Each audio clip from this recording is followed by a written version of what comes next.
كريم أنصاري وأحمد مدنية، مدنية وكريم أنصاري وكريم أنصاري وكريم، كريم أنصاري وأحمد مدنية، كريم يسجل كريم الأولى للمنتخب الإيراني بالرغم من المتابعة من أحمد مدنية.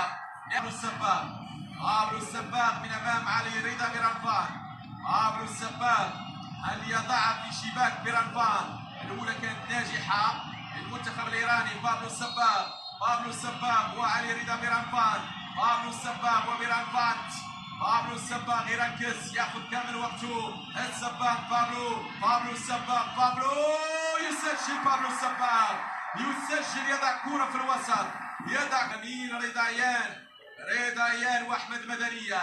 رضايان الطير الايمن، الان دور المدافعين بعدما سجل المهاجمون.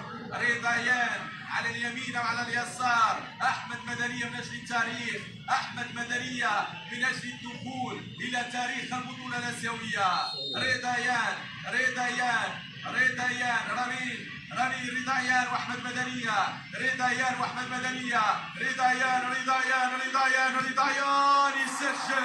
يسجل رضايان امام علي رضا بيرانفان. الثانية ناجحة لإيران، الثانية لسوريا أن تكون ناجحة. يا فهد الكابتن بخبرة السنين، فهد يوسف يضيع أميد إبراهيم. الآن من سيكون في التنفيذ؟ أميد للمنتخب الإيراني، إبراهيمي من أمام مدنية، إبراهيمي ويسجل إبراهيمي بصعوبة.